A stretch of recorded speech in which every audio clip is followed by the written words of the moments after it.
లేవియకాండము 20వ అధ్యాయము. మరియు యెహోవా మోషేకు ఇలాగ సెలవిచ్చెను, నీవు ఇశ్రాయేలీయులతో ఇట్లనుము, ఇశ్రాయేలీయులలోనే గాని ఇశ్రాయేలు ప్రజలలో నివసించు పరదేశులలోనే గాని ఒకడు ఏమాత్రమును తన సంతానమును మొలెకుకు ఇచ్చిన ఎడల వానికి మరణశిక్ష విధింపవలెను.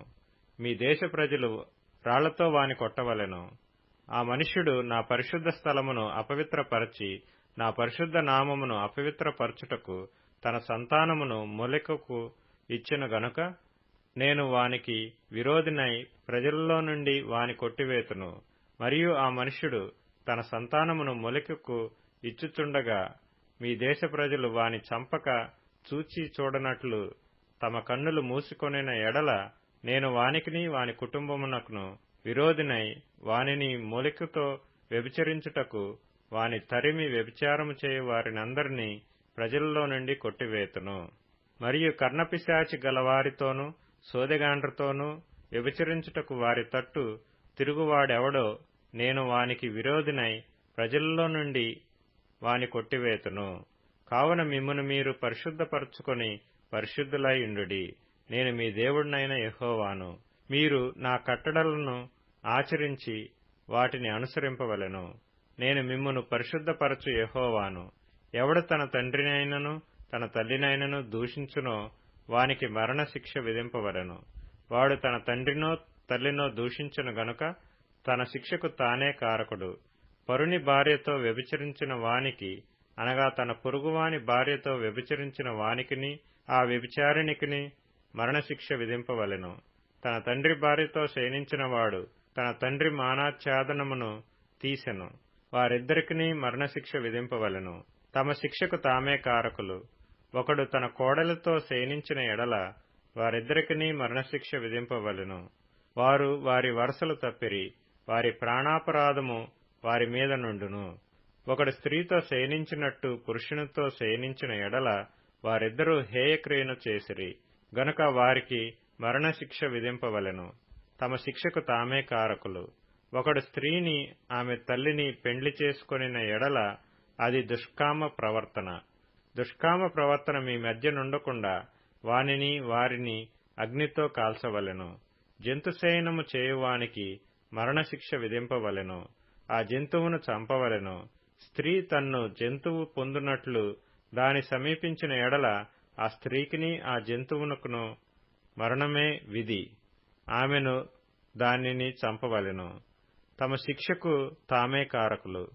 ఒకడు తన సహోదరిని అనగా తన తండ్రి కుమార్తెనే గాని తన తల్లి కుమార్తెనే గాని చేర్చుకొని ఆమె దిశములను వాడును వాని దిశములను ఆమెయు చూచిన ఎడల అది దురనురాగము. వారికిని తమ జనుల ఎదుట మరణశిక్ష విధింపవలెను. వాడు తన సహోదరిని మానాచ్ఛాదనమును తీసెను. తన దోషశిక్షను తాను భరించును. కడగానున్న స్త్రీతో శయనించి ఆమె మానాచ్ఛాదనమును తీసినవాడు ఆమె రక్తధారాచ్ఛాదనమును తీసెను. ఆమె తన రక్తధారాచ్ఛాదనమును తీసివేసెను. వారి ప్రజలలో నుండి వారిద్దరినీ కొట్టివేయవలెను. నీ తల్లి సహోదరి మానాచ్ఛాదనమునే గాని నీ తండ్రి సహోదరి మానాచ్ఛాదనమునే గాని తీయకూడదు. తీసినవాడు తన రక్త సంబంధి యొక్క మానాచ్ఛాదనమును తీసెను. వారు తమ దోషశిక్షను భరించెదరు. పినతల్లితోనే గాని పెత్తల్లితోనే గాని శయనించిన వాడు తన తల్లిదండ్రుల సహోదరుల మానాచ్ఛాదనమును తీసెను. వారు తమ పాపశిక్షను భరించెదరు. సంతానహీనులై మరణమగుదురు. ఒకడు తన సహోదరుని భార్యను చేర్చుకొనిన ఎడల అది హేయము. వాడు తన సహోదరుని మానాచ్ఛాదనమును తీసెను. వారు సంతానహీనులై యుందురు.